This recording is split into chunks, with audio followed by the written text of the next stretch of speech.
So I'm here with Ben and Craig, and we have a new podcast coming out called Wrist Enthusiast Radio. Check it out after this video. But before we do that, today we're going to do a shopping episode here at Carrot & Co. The theme is best 3 watches, no budget. I think I won. Out of the ones who probably wears a suit the most, which is me, I didn't choose a traditional dress watch like Ben did. Who wants to go first? Me. I'm going first. I decided that. All right, let's go. Let's follow Ben. The first watch I ever bought, over $5,000. I still love it, but I want to bring that back into this 3-watch collection. It doesn't matter the price because I loved it that much and I appreciate that much. And every single time I have the option to buy a new watch, I consider this piece. We're going to go with the white dial Omega Seamaster on the black rubber strap. The dial is great. The movement's bulletproof. The strap that it comes on is unbelievable. I had it for 4 months and I went swimming 10 times in it. I went to work in it. It's just unbelievable. One of the most comfortable watches ever worn, but you wouldn't think that with the protruding helium escape valve and everything. And there's not many watches, dive watches in particular for me, that are more perfect. And I think about it literally every day. That's such a solid first choice because you really can't go wrong with it. And it reminds me of the new white dial Speedy that's coming out that we don't have today to show. But man, that is definitely one of the best pieces. I guess I'll go second then, since I'm already here. You take it then. I'll take it. Okay, so, 3-watch collection, no budget. I forgot, it's no budget. I'm going moonshine gold, baby. I'm going moonshine gold with green. Obviously, I would love this on the bracelet, but this one would do just fine. I'm not gonna complain if I had this watch today. It's full 18 karat moonshine gold with the green dial. This is not really your everyday watch, but I don't doubt I would wear this and think, damn, this is super sick. So I'm gonna choose this because this is something I would like to have. I don't know if it's something that over the stainless steel model I would choose. Yeah, see, you wanna check it out? No, I've never actually held one. Oh, you never seen it? Yeah, go for it. When you think about 3 watches, I always think one needs to be a diver.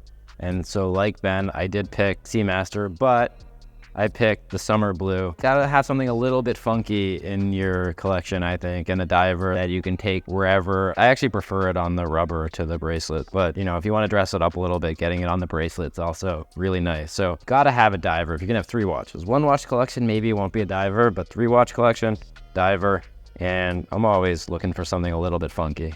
So I think Omega did a great job with this. I wonder what Ben's gonna take in Zenith. I'm becoming a little obsessed with Zenith. I've had the ability to get hands-on and live with some Zeniths recently, which I'm blessed to be able to do that. But one watch I've never had hands-on with before, so I'm literally picking this without even touching it, is the Zenith Defy Revival Shadow. Never had it in person. Vintage inspired. I'm wearing a vintage Tudor, so I feel like this kind of fits. Dude, it actually looks so good on you. It looks so good, yeah. Perfect set. Matches the whoop a little bit, maybe. I don't know. Wait, you never tried this on before? Never tried it on before. Dang. But I've seen a billion pictures of it. A friend of mine has it. I haven't seen him since he got it, so I haven't been able to get it. But this thing is like, it's the size that really gets me. I'm an IWC guy, and like Ben, I was also thinking you gotta have a chronograph, and I'm going with a pilot's watch. I have a gold 3717, but I really like the pilot's watch chronograph Spitfire, vintage, but it's just one of like the purest, I think, when you're looking at an IWC pilot's watch. It's 42, right? I think it's 41 actually. Mine's 42. Yours I think 42. They sized it down a little bit. You got the day and the date, and it's just so nice with the little faux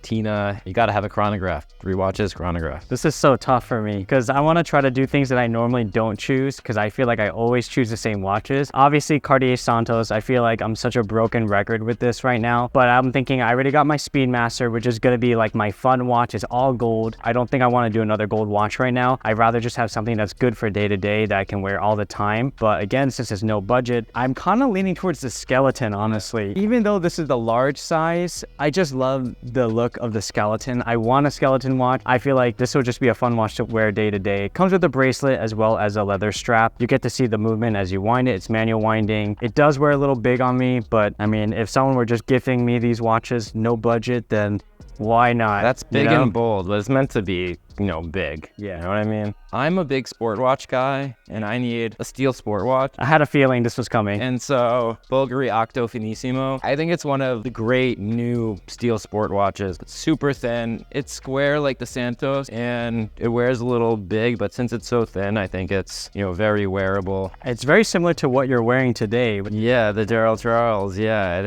has similar vibes, but look at this. For like a bigger watch, it's like, what is this, 6 millimeters, 7 millimeters thick? I think it's like just under 7 millimeters. It's super thin. And because it's a steel version, it does have 100-meter water resistance. So it does make a great everyday watch. Yeah, I mean, I love a steel sport watch. This is, I think, like a modern icon. Absolutely. I would go with this. All right, Ben, what you got? Going back and forth, I still don't know because I love JLC and I love the Reverso. But one of the watches I love more than the Reverso from JLC is the Master Ultra Thin Perpetual Calendar in the pink, this pink or rose. I don't know what they call it. I haven't tried this on in a long time. On wrist, it is spectacular. And this is the latest version that just launched at Watches and Wonders. Yeah. Oh man, that melts on the wrist. They just did it perfectly. Also, for a perpetual calendar from a high-end brand like this, affordable. Obviously, not something for me right now. $40,000 for a full rose gold perpetual calendar from a major watch manufacturer like JLC. It's fair. Spectacular. It's so thin and it's got a full rotor, gold rotor. I need the dress piece. I had the diver and I had the funky one. I think I won, actually. You think you won? All right. I have one more to go. So let's see what I choose and then see if that shakes up or changes everything. Because I did the all gold Omega Speedmaster Moonwatch, because I did a Skeleton Santos, I feel like I already hit these levels of like a price point that I'm happy with. I think I want something that's a little bit more for day to day, like something I'm not too worried to wear. So we're gonna end up in Longines. Mine is the Longines Spirit Zulu Time 39 millimeter. This is what I would wear when I don't want to wear these two watches, when I want something a little bit more discreet. This is the watch I would take with me when I actually go travel. I don't have a full diver in my collection, but this one can satisfy that easily. 100-meter water resistance, 3 time zones, lume. Like this is just a perfect day-to-day that I could wear. So that would be my option number 3. So we just finished choosing our 3 watch collection. I'll let Ben go first since he started the whole game. So tell us about your collection here. Yeah, so obviously started off with the Seamaster. I know it's phenomenal watch, not only because of the specs and history and the whole 9 yards, but the fact that I lived with it. And after selling it, I miss it every single day and I wish I didn't sell it. I think it's the best color scheme out of all of the Diver 300s as well too. I guess the Revival Shadow is cool too. I wanted something a little bit funkier, vintage inspired, and it's kind of like between the other two, it really fits right in the middle. I mean, obviously the Perpetual Calendar, like a dress watch, I'm not a big dress watch person, so I figured if I am going to get one, that would be perfect because you don't wear those that often. Got the complications. The complications, yeah. First of all, I don't buy a lot of dress watches, so I kind of like to have my stainless steel sport watch kind of be versatile and also be a dress watch, and that's why I chose the Octo Finissimo. I feel like it's very versatile. You can wear it every day, but you can, dress it up. It slips under the cuff very nicely because it's very thin. What I really do is I like buying watches that I can wear every day. I'm a big IWC Pilot guy. I've owned my 371713 since 2008, so I just had to include one. It's vintage in style, but more modern watch, and like Ben, I wanted something with a little bit of vintage influence, a little bit understated that you can kind of wear wherever you go. And then I just feel like you have to have a dive watch in your collection, so I went with the Seamaster Summer Blue. I reviewed this piece and I really liked it. I just think that it's a little bit funky. The dial's really nice. The white just doesn't do it for me as much. I just want something like a little bit different, and I think they hit a home run with this one. So that's why I chose that. I didn't realize I have 2 blue dials, but you got 2 blue dials and overall more of like the sporty aesthetic going on, like integrated sports watch, diver watch, which people call sport, and then obviously chronograph pilot. People try and get me to buy dress watches, and I'm just not that interested. That's funny because out of the ones who probably wears a suit the most, which is me, I didn't choose a traditional dress watch like Ben did.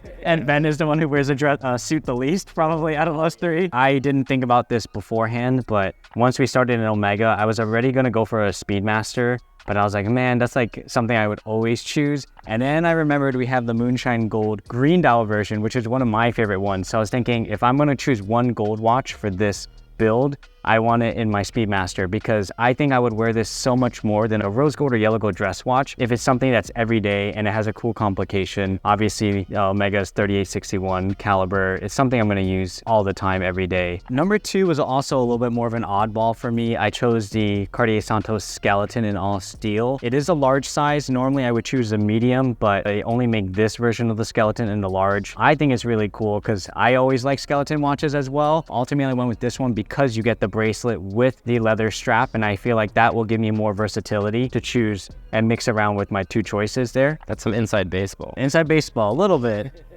And my last option, instead of doing another like heavier hitter, like high budget one, I did something that I think is one of the best watches under 5K, and that's the Longines Spirit Zulu Time 39mm. This is the watch that, you know, if I'm gonna go on vacation, I probably would just bring this watch. I wouldn't bring on my all yellow gold watch, depending on where I'm going, and probably not my Skeleton Santos, depending on where I'm going. So I think this one is another fun one where I can track 3 time zones. I usually like complications a lot, but I think the complications that make the most sense for me are chronograph and something with a date window. The other two don't have date windows, so everything here feels a little bit different for me. I don't have a traditional dive watch, so this kind of fills that void for me. Like, I'm gonna jump into water with this. That's my 3 watch collection. So comment below who you think has the best 3 watch collection, no budget. And after this video, check out Wrist Enthusiast Radio, which we just recorded our first episode. And you can see what we talk about behind the scenes, talking about content creation. So I hope you enjoy that as well. But anyways, thanks for tuning in, and we'll see you in the next one.